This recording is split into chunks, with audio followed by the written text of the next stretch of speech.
Esta noche es para mí una noche muy especial.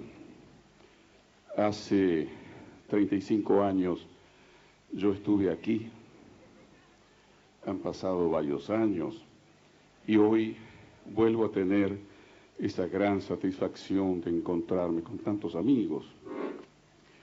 Y uno de los amigos que voy a comenzar a invitar para continuar esta noche hermosa, me están recordando algunos amigos, cuando yo apenas tenía una veintena de años. Y para que ustedes no anden sacando cuentas, les voy a decir, hoy la vida me ha permitido caminar durante un tiempo de 61 años. Aquí estoy yo junto a ustedes. Gracias.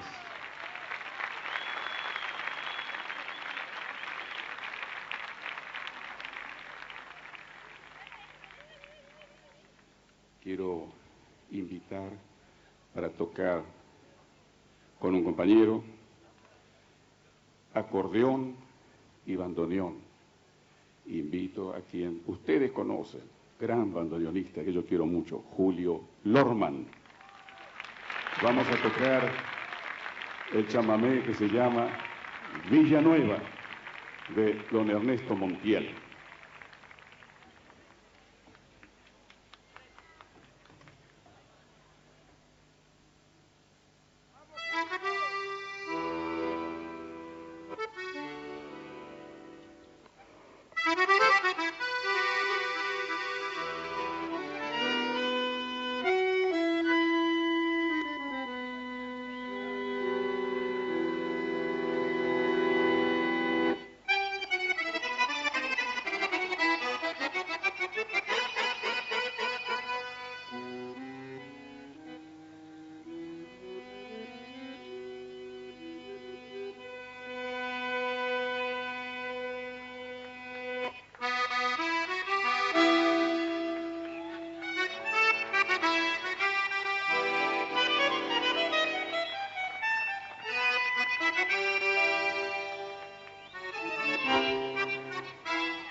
Julio Lorman, bandoneón.